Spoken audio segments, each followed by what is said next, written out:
Join the Shot Talk Patreon at patreon.com/shottalk. You'll receive early access to videos, have the ability to submit questions to future guests, and more. Thanks and enjoy. Yeah, like this story structure. What's that? Who cares? Woo! Like, you know, it's refreshing. Like, yeah. It's kind of like how like a lot of YouTube animations, like we mentioned earlier, they're refreshing just because it's just nonsense.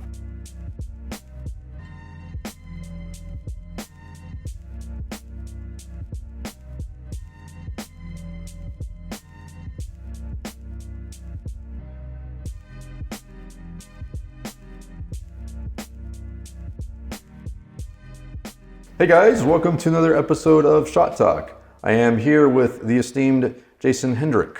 Yes, I actually got that right this time. Yay. Yes, before we were rolling, I was having some issues with that. But Jason Hendrich, thank you for being here. I've been following you on Twitter for a little bit, and I think I first found your stuff on Newgrounds when you did that fight scene with the girl. Oh, yeah, Senmara Saga. That was fun. that was really cool because I always thought I want to see like high quality 3D animation that's not cutesy Pixar Disney style stuff, which I love, but I thought, oh, this is cool. This guy's doing like, you know, hot, sexy girls kicking ass. And like, to me, that was sort of like, oh, this is finally kind of being done in a way that looks really polished and cool. Looks acceptable. No, it looked good. Yeah. And I was just like, that's kind of fun because I actually wanted to do an animation test of that at some point. I just never got around to it, but I'm glad that you're into it. So like what sort of was the thought in your head to do something like that? Okay. Like, well, that's something I think a lot of people like are interested in, like that, especially now because of it's like the Japanese animations, like they're basically every genre. Like was it Brad Bird or I think Brad Bird and Glenn Keane that like animation isn't a genre. Right, yeah. Yeah, it's its own thing. It should be. It's just the opposite. It's just or like animation. I just said the no, that's right. It's not okay, a genre. Yeah, I got it right. Yeah. So yeah, so basically it was like a something I always wanted to try. Like something I was at the time I was at Blur, and like a lot of the work they do is kind of more adult in nature. Like it's a lot of like video game cinematics or like short films and that kind of thing. And it was fun just to try and like pulling that into my work. And I saw like I forgot the company that did it, but they did Guilty Gear. Are you familiar with it? Yeah, sure. Yeah. So like Guilty Gear is basically like really high fidelity, tune shaded characters that basically looks like an anime, but they're 3D characters moving around.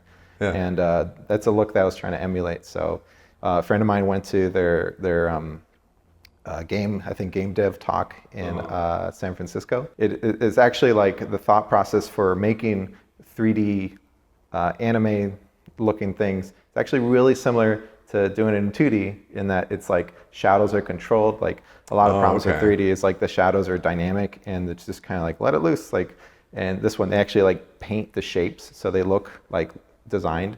Right. I don't know if you remember ever seeing the it was Who Framed Roger Rabbit 2 CG test.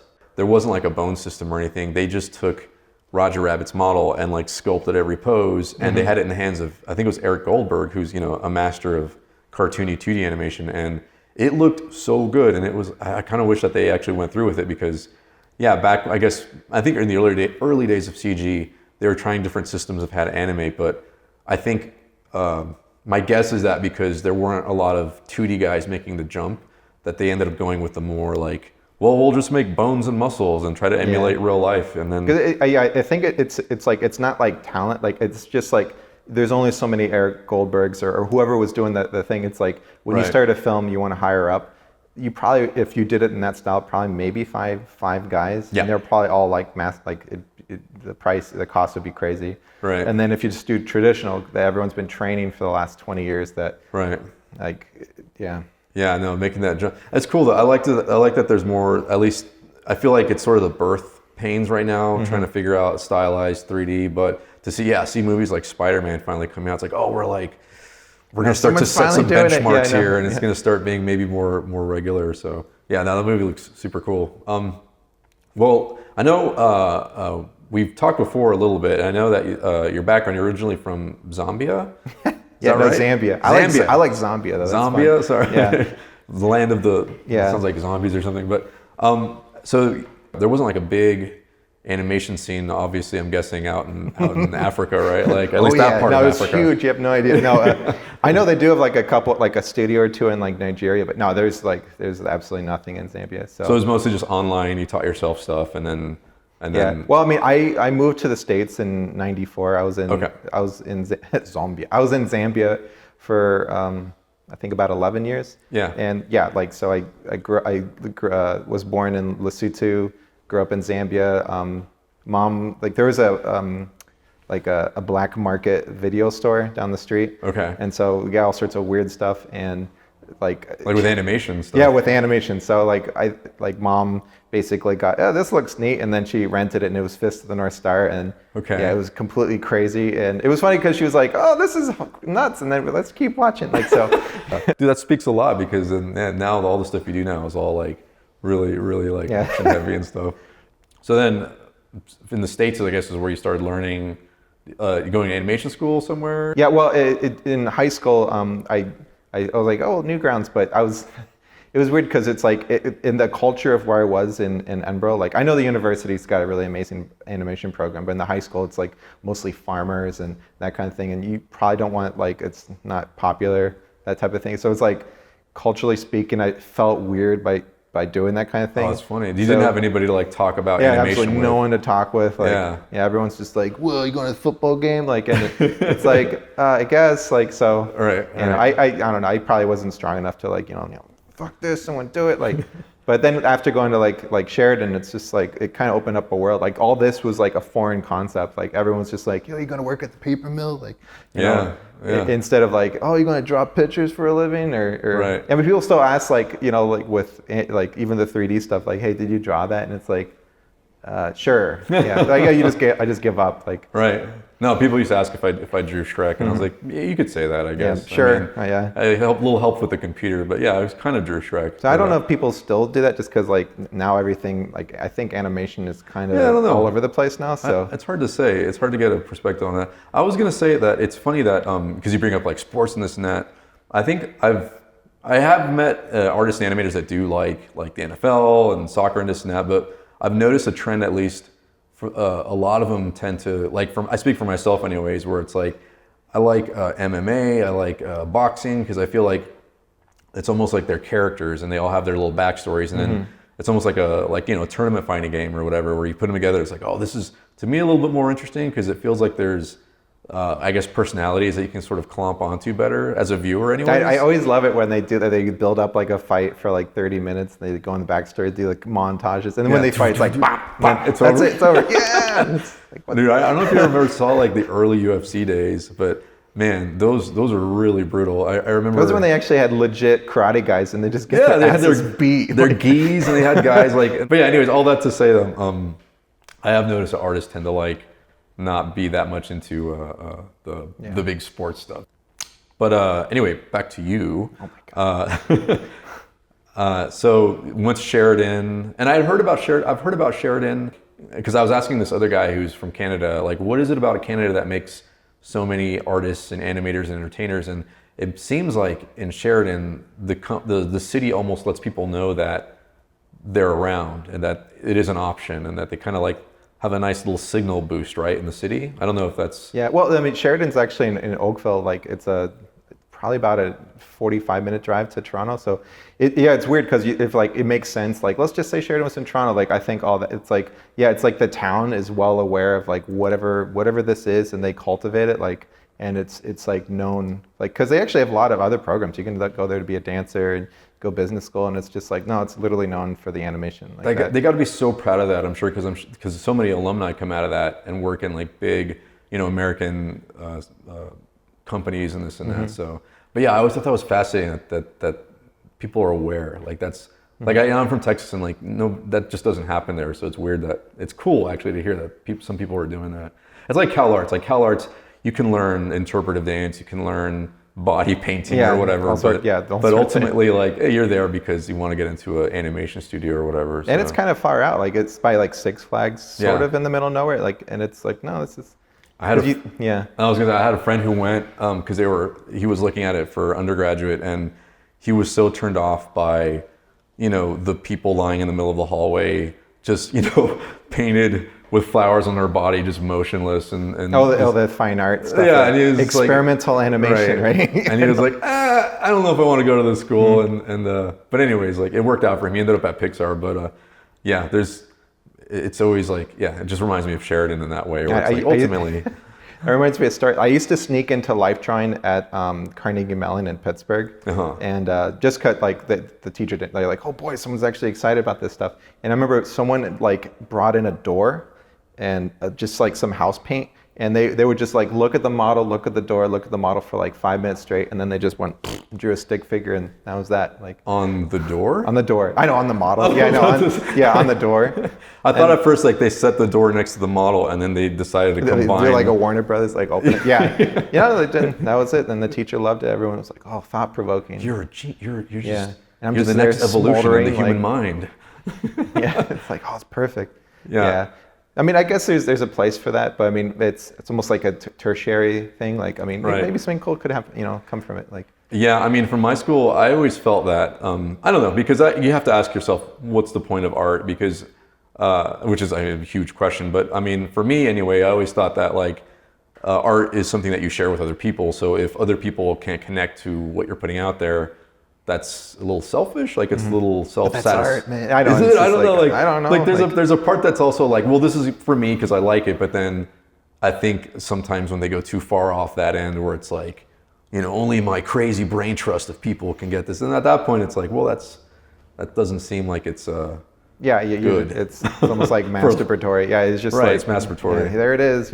Right. So I don't know. I mean, I think a lot of people who end up in the animation industry, obviously they don't lean that way because obviously everything we're doing is to get an audience reaction, right? So it's like it's more of a craftsman type of thing. Right. Not to say that isn't, but I guess it isn't. So. Yeah. I mean.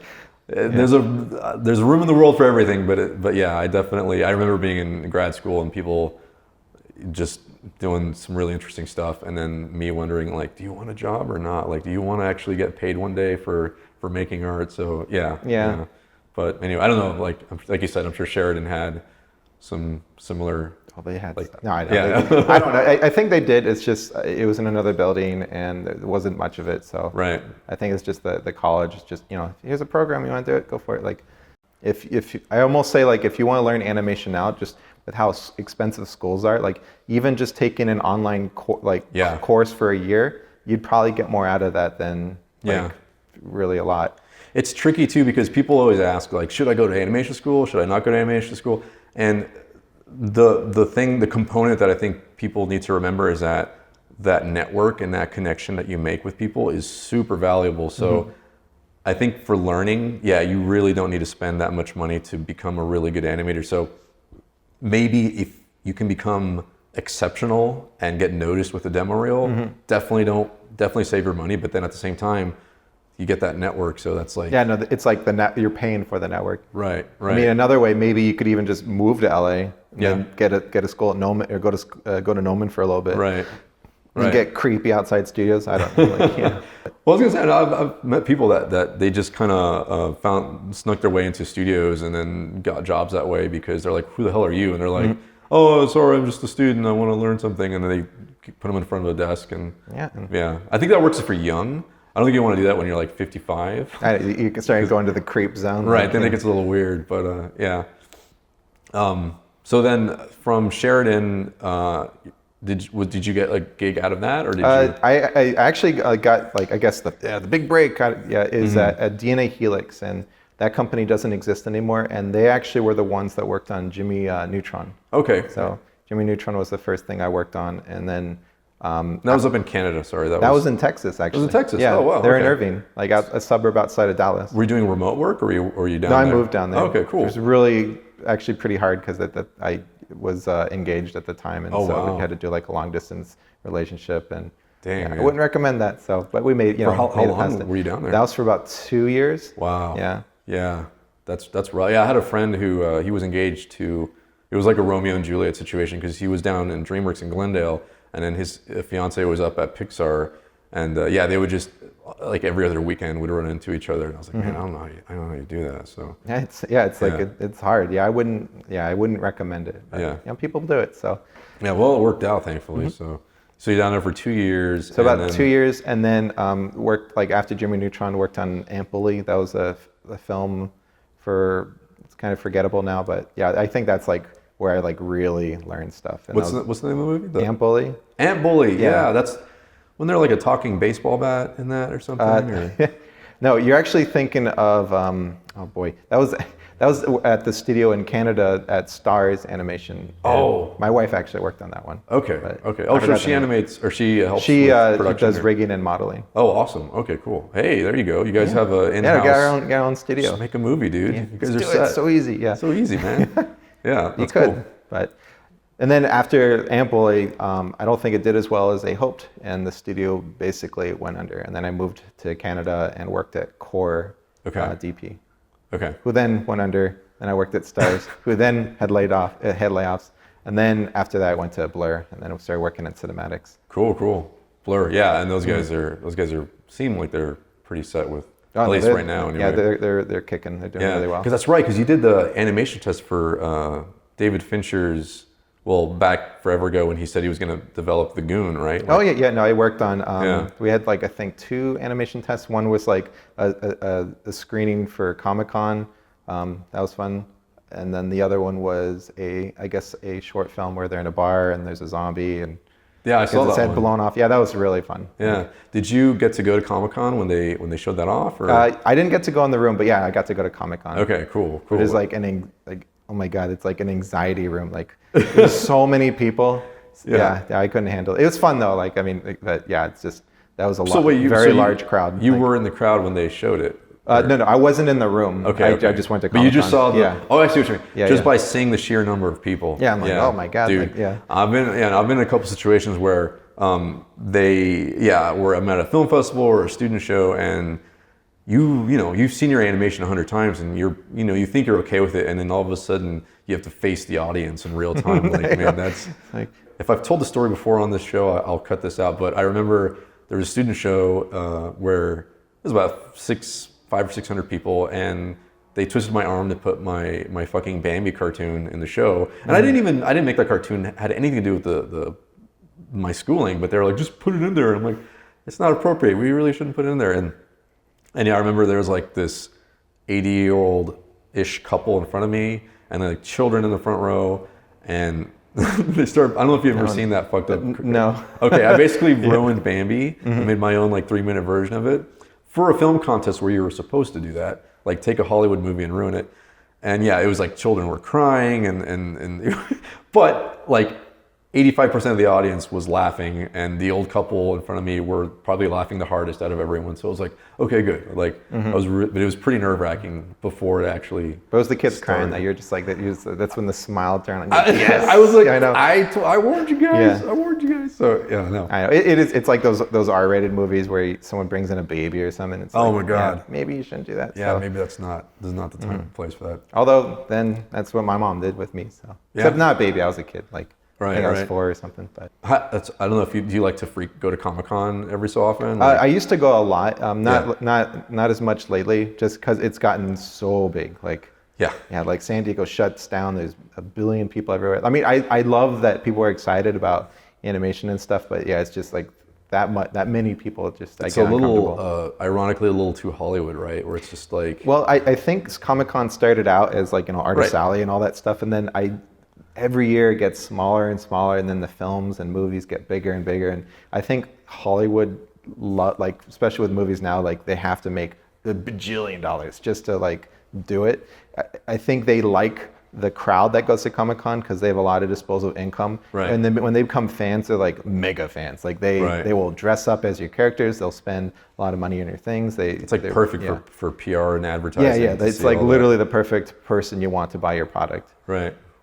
No, I feel I'm the same way. I used to go, not all the time, but I've been to it maybe 3 times, and then the last round I went to, it was really overwhelming, and it felt like, it just felt like there's a lot of people there also who didn't quite, they didn't really care like the way like They're just a going through the true motions. nerd, Yeah. a true geek Yeah. should care. You're not the real thing. You're Yeah. a poser, man. You don't even know who you're dressed up as, man. It felt like I used to watch Scooby-Doo back when they had one run cycle the whole time. right. You know? don't even know who Scooby-Doo is, man. Like, But I know I do. With that said, I like that people get excited. no, it is cool. Yeah. I mean, I think on the other end, right? It's like it's cool that I think the audience has been the most mainstream geeky maybe ever. So that freaks me out because like games, you did not want to know that people like didn't want anyone to know that you played games when you're younger. Like now it's like it's the most popular thing. Yeah. I see Yeah, what it's you mean, really yeah. weird. Like yeah, no, I was Yeah. a kid that like I would stuff my pants full of like video game like because I was just going to a friend's house and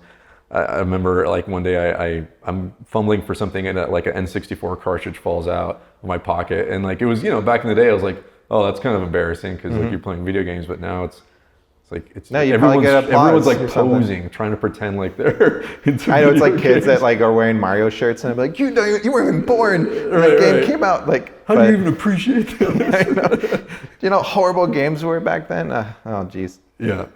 But yeah, it's different. I guess this is what getting older feels like. So Right. It's funny about video games that it was also kind of magical back before the internet existed, and you knew that secret room or that secret code, and like the Konami code. Yeah, the that Konami everyone code and- learned at some point. Like right. And For a then while, yeah. all the bonus endings and videos, like you didn't have access to those without actually getting them yourself. Or you so- had that one kid that lied about it and is like, yeah, you can totally play as Luigi in Mario 64. And I remember like it was the Balrog level in Street Fighter Turbo 2 or Turbo Street Fighter 2 or however it went. They're like, yeah, if you beat Balrog fast enough, like the women dancers take off their tops. It's like really cool. It's like, are you serious? And, like, although what's funny in Street Fighter 2 Alpha, if you play as Cody, and if you are fighting Chun-Li, and if she ducks his girlfriend in the background, if Cody's in the background, if you're playing as Guy, and Cody and his girlfriend are in the background on one of the levels, if you go against Chun-Li and she ducks, the sprite in the background will actually look at her, and then the girlfriend like kicks him in the punch or elbows him in the rib. All right. I might be making this We'll have up, to but- verify it on YouTube, brother. That sounds hilarious. Yeah. So they do like with people. They did sneak that stuff in, and people Right. are still discovering this. Let me ask you, in your experience in the industry, did you ever see people sneak like little Easter Or like eggs they like did that? back in like the early Disney days, where they put Yeah. like a naked photo or Right. like the smoke with says That kind of drugs or stuff, something. right? No, like No? I think we always tried it internally, and you do it as a joke to get a laugh, but you have to take it out because like so many eyes are on it, and then someone's like, why is that whatever you're doing over there? Like, why is someone doing like a little dance in the background? And you're like, oh, okay, I'll just take that out. Like, I had a friend who I won't disclose his name, nor will I disclose exactly what movie it was on, but it was a Christmas like Birth of Christ type based CG animation, and he had a scene where it was like falling rocks or something, debris, but he made it to where for a couple frames there was like a couple of stones and like a log like this as stuff is falling, but he just kind of holds on that just for a little bit to sort of let it register, and it keeps going. So he snuck some cock and balls into a Christmas story. So yeah. So yeah, I guess you have to be really sly about it. yeah, I think it's something like that you could probably pull off. Like, I know there's one thing where I think we're working on a cinematic where I think someone was, I think it was like a new demon, and for some reason he had anatomy, and so we started attaching it to things just because it was funny because it had like physics and stuff. Like you just took the anatomy itself and attached it to other things. Yeah, it just like boop and started popping onto the stuff, and yeah, it was funny, and then we're like, okay, maybe we should get rid of that. Like, And that didn't. You don't think that made it to final anywhere? oh God, no. Okay, Yeah, no, okay. no. Yeah, it was only just because it's not appropriate. I think for Disney guys, and I can definitely speak on behalf of a lot of DreamWorks guys, where it's like, there comes a point where it's like, all right, I'm kind of done. I'm getting kind of tired of like this, super ooey gooey family friendly stuff, and then like you try to find ways to like, I don't know, spice things up, or just get it out at of your least get a system. laugh or something. So, but that's why it's interesting with your stuff. You always ended up doing that stuff anyway. So. Yeah, well, I mean, that's why it's like, I think maybe it was for me too, like, because before Blair, I was working on like kids stuff, children's entertainment. Like, it's good. Like, there's a place for it. At some point, Right. you get like, okay, I get it. Right. You know, I'm I saw tired of- you did yeah. stuff on. Sorry, you did stuff on the Thor movie, right? Was that character animation stuff? Or? Yeah, those characters. So like a lot of like movies nowadays, like when characters do anything really crazy, usually it's 3D. Like they don't have like a stunt person doing it. Well, I mean they kind of do. Usually it's like a mocap guy, but yeah, like it's 3D. So you took the mocap data and then cleaned it up, or you just did it like keyframe? Or Yes. yes, so both. Okay. Yeah, to both. Like yeah, usually it's like sometimes it's a mess, so you just delete all of it and redo it. So yeah, it's the sequence where the dark elves are getting the goop. And they get powered up. I know when you describe it, it's like, really, who wrote this? Like, but yeah, no, it's like it's a fun moment, and then they stop him from getting the goop, and he gets the goop later. I only saw, I didn't see any of them except for Ragnarok, actually. I like Ragnarok because they took, I think, the best Hulk story where he goes to, it's like from Planet Hulk. I don't know if you're familiar with the comic. Like a little bit. Yeah, so basically it's like he goes to like a gladiator planet. He's all weakened because he goes through like a black hole and he just gets stronger and stronger. And they basically took the best parts of that because it's like this planet's just wacky. And that was probably the best part of the movie was when they're on the planet.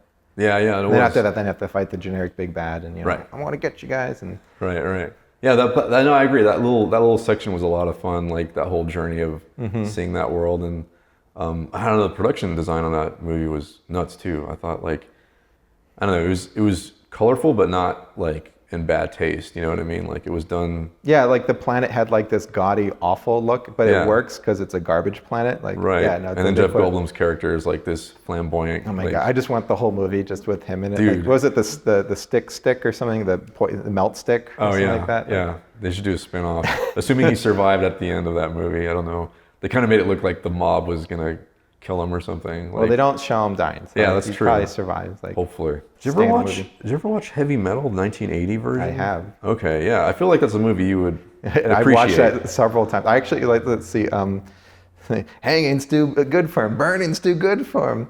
Yeah, You gotta melt him into little pieces and bury him alive. Yes. I'll kill him, like, Stern. Yeah.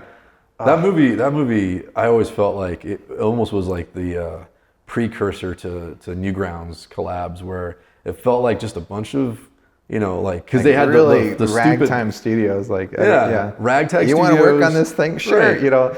And how about this style? It works. Do it. Like yeah. And then I always feel like on Newgrounds, there's like this. There's always a theme. There's always like a green orb. It's like, here, just pass it along, and now it's your turn.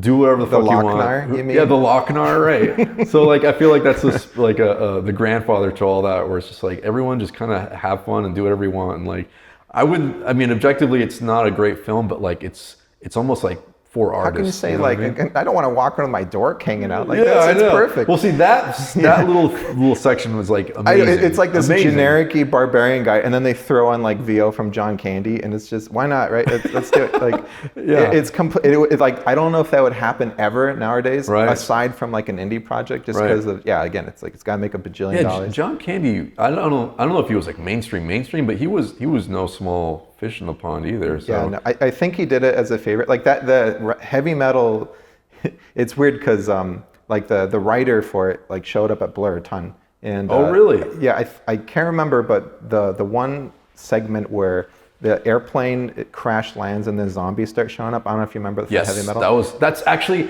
when I was like 13. That's the clip when I was flipping through the channels that grabbed me. I was like, what the fuck is I know, because it's terrifying. Yeah. I think that was a prototype or like a really early draft of Alien. What? Yeah, something For like the that. film? Yeah, for Wow. the film. Like it was just like unused material. Unused material, like just because it's sort of Whoa. similar. That they're just like on this airplane, everyone starts dying, he crashes, and Yeah. And they come to life and Mm-hmm. this and that. Yeah, I love that movie for like just the sheer rawness and the sheer like, I don't know, they're not really catering to any specific yeah, like the thing, story right? structure. What's that? Who cares? Woo! Like Right. it's refreshing. Like Yeah. It's kind of like how like a lot of YouTube animations, like we mentioned earlier, they're refreshing just because it's just nonsense. Like Right. It's funny how like you can take something that's nonsense, but then if you polish it to a certain level, Mm-hmm. it kind of makes it legit, and then it's kind of like it just turns into fire. People are like, this is incredible, like or whatever. Like You know?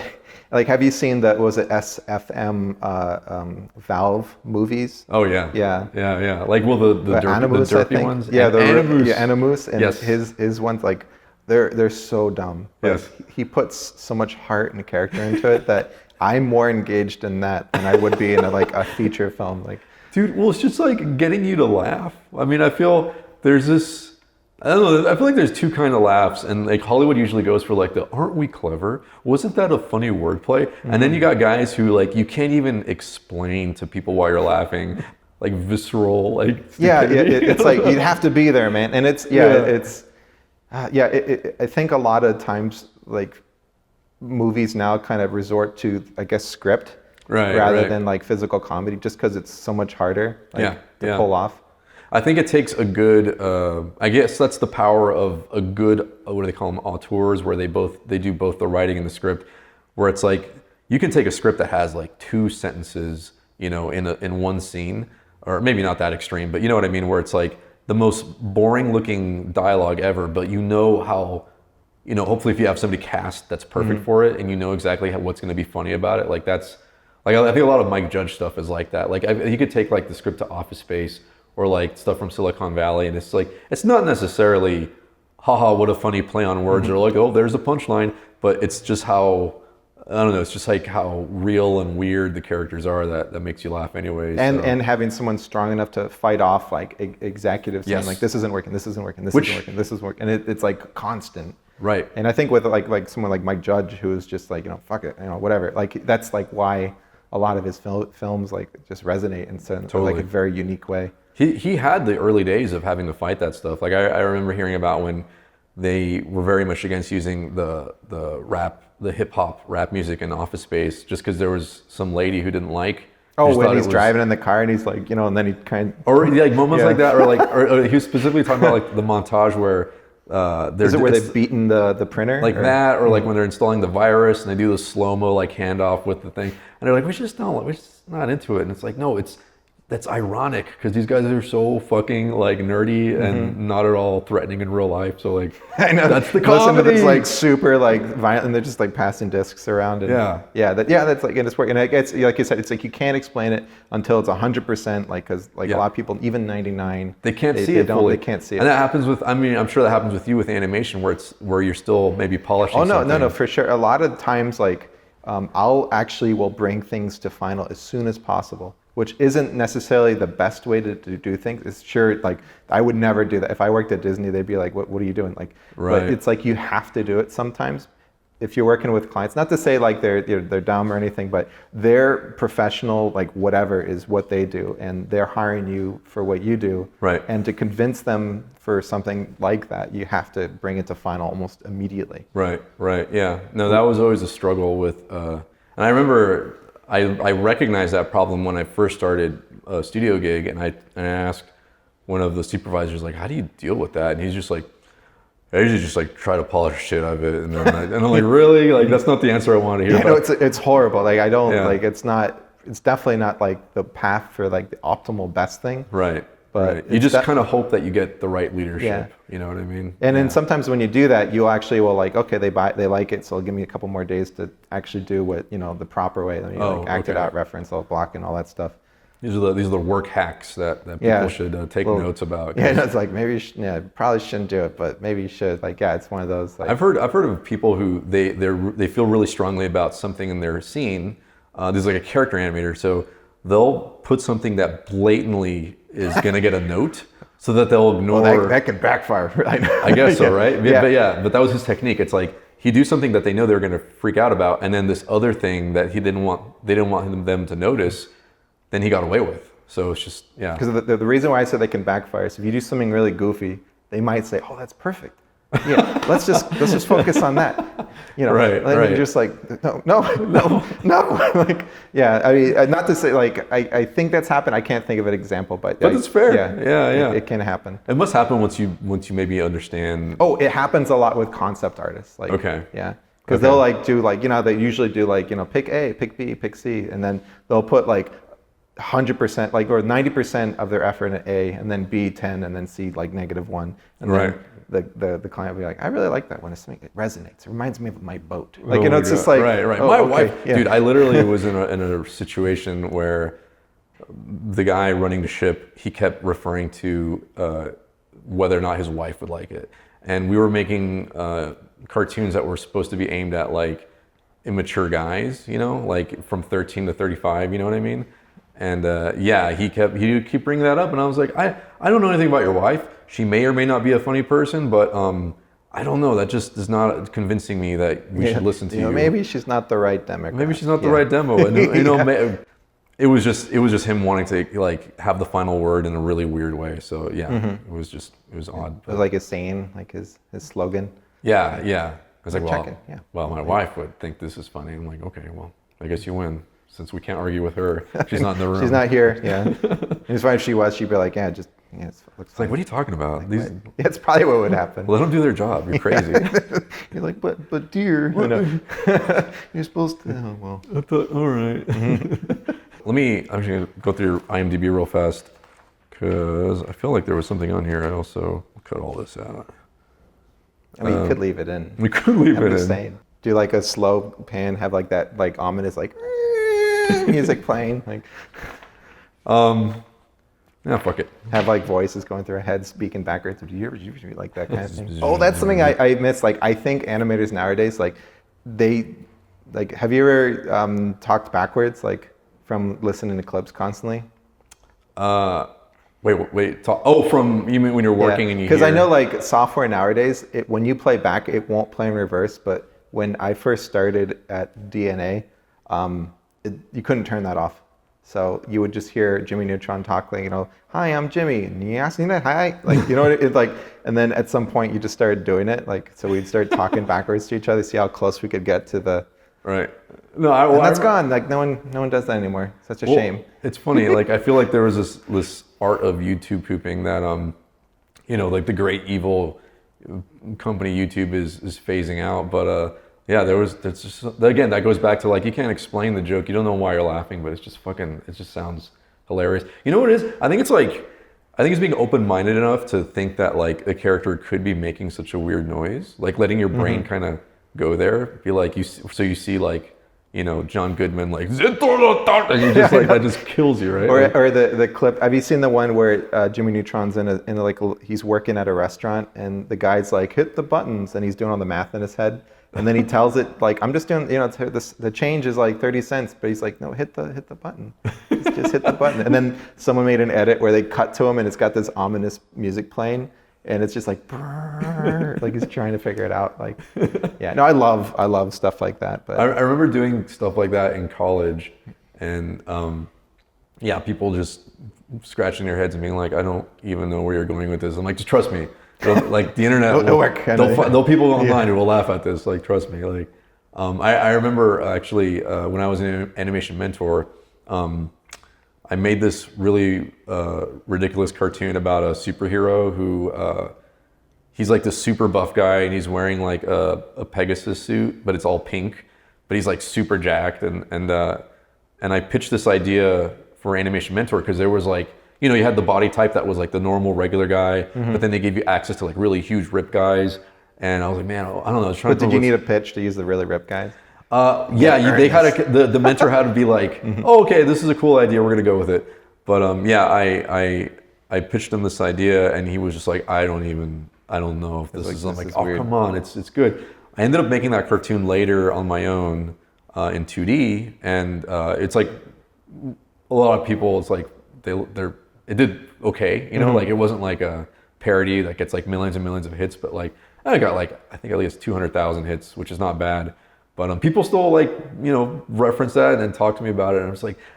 Well, I mean, I think that's like what you it's like probably the teacher for the animation probably worked at a film place. Like, I think a lot of people that work on big, like, blockbusters or big Right. movies. It's like they're in this culture that's it's good, but it's kind of like Safe. yeah, safe. It's big, like you mentioned, like working on an adult animated thing that's crazy. Like now that Right. there's no place it's for true. that. Yeah. You would think that'd be the last place where you're allowed to take creative risks and just be weird if you want to go for a different type of laugh or something. And like, yeah, even places like that, everyone was like, you know what it was? I think they were just writing. They were just the company kind of behind all that was pouring in so much money into that situation, and I almost think like ironically, money is sometimes a threat to like really fresh, crazy ideas because it's obviously riskier, right? So Because they're farming the talent for the next movie, so of course they're going to want demo reels and talent and creative ideas and everything that would coincide with that. Like, Right. I think that might be changing a bit now. Like, you have emerging Chinese market. Right. Or maybe it's getting worse. Who knows? But like, Right. yeah. Or maybe with YouTube acting a little funny, that animation's not really viable on it. But even with all that, I think there's room for that. Like, because then you get the Animu stuff and all this bizarre stuff. In theory, like because of crowdfunding stuff, I feel that the potential for just a bunch of intellectually diverse, crazy animation stuff, like it's pretty fertile ground as long as like everybody finds their own audience and then does their own like self-funded stuff. I mean, that's kind of like how the late Monty got started. Like he would do these bizarre, crazy fight sequences using like characters from like Final Fantasy, Haloid. He did Haloid. Okay. And then he got picked up by Rooster Teeth, and they loved his stuff. He worked on our Red versus Blue. Oh shit. Did all that, and then he pitched this really crazy idea. Let's do the 3D anime using mocap, and let's call it Ruby. And really? yeah, and then they're like, that sounds nuts. Sure, like whatever. And then I don't know if his output was insane. He would do like 3 minutes of animation a day. Is it Asian guy? Yeah, Asian guy. Yeah. Okay, I didn't know he started Ruby. Yeah, he was the big one that he started all of it. Like, he passed away not too long yeah, ago, right? I know it sucks because it's Yeah, like I just want to make sure I had the right guy. Yeah.